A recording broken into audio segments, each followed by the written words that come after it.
এই টিমের মূল বিষয় ছিল ব্রেন ক্যান্সার নির্ধারণে অ্যাপের ব্যবহার। মস্তিষ্কের এমআরআই এর ইমেজ ব্যবহার করে এই অ্যাপ নির্ধারণ করতে পারবে ব্রেন ক্যান্সারের ছাত্রছাত্রীদের দাবি ইতিমধ্যে এই অ্যাপ বিখ্যাত রেডিওলজিস্ট টিকের বিশ্বাসের অধীনে ৬ নম্বর তৈরি করেছিল এই কবিতাটি। শুধু এমআরআই ইমেজ থেকে যদি ডাক্তার বোঝার চেষ্টা করে যে তার ক্যান্সার আছে কিনা, তাহলে তাদের তার ডাক্তারের এফিসিয়েন্সি হয় ৫০ থেকে ৭০%।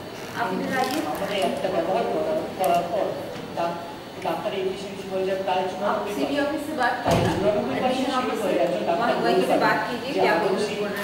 পেশেন্টের ক্যান্সার আছে কিনা এবং কি ক্যান্সার আছে এবং কোন স্টেজে আছে সেটা পর্যন্ত আমাদের অ্যাপের থ্রুতে বলা যায়। আমরা আমাদের প্রফেসর সোমনাথ রায়চৌধুরীর আন্ডারে কাজ করছিলাম, তার থ্রু দিয়ে আমরা ডক্টর টিকে বিশ্বাসের খবরটা পাই। তো আমরা তার আন্ডারে গিয়ে তার যে রিসার্চটা আছে সেটাকে ইউজ করেই আমরা ভাবলাম যে এই অ্যাপটা বানানো হবে। এবারে ইমেজ থেকে তিনি ব্রেন ক্যান্সারের সাথে ম্যাপিং এর যে ডেটাগুলো ওনার কাছে সব ছিল, ওনার রিসার্চ পেপার, ওনার গবেষণা থেকে আমরা সেটা সব পেয়েছি। তো আমরা ভাবলাম এই জিনিসটা যে একটা কিছু উনি বার করেছে সেটা যদি আমরা একটা অ্যাপের মাধ্যম দিয়ে লোকের কাছে পৌঁছে দিতে পারি তো সেটা একটা খুবই বড় ব্যাপার হবে। সেই জন্যই আমরা ভাবলাম যে একটা অ্যাপ বানানো যাক এটা নিয়ে।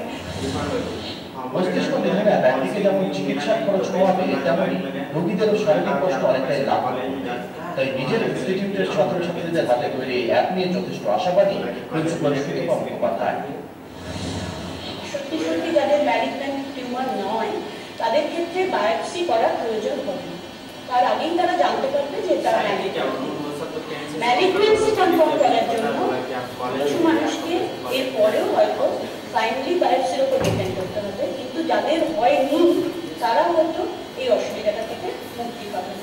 দ্বিতীয় কথা, খরচের দিক থেকেও যেহেতু বায়োপসি ব্যাপারটা একটা খরচ সাপেক্ষ এবং কষ্ট সাপেক্ষ, দুটো থেকেই সাধারণ মানুষ এটা করতে পারে বলে আমরা ভাবি।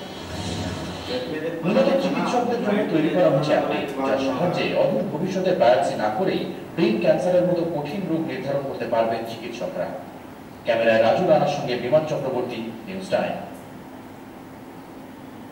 সকাল ৭টা পর্যন্ত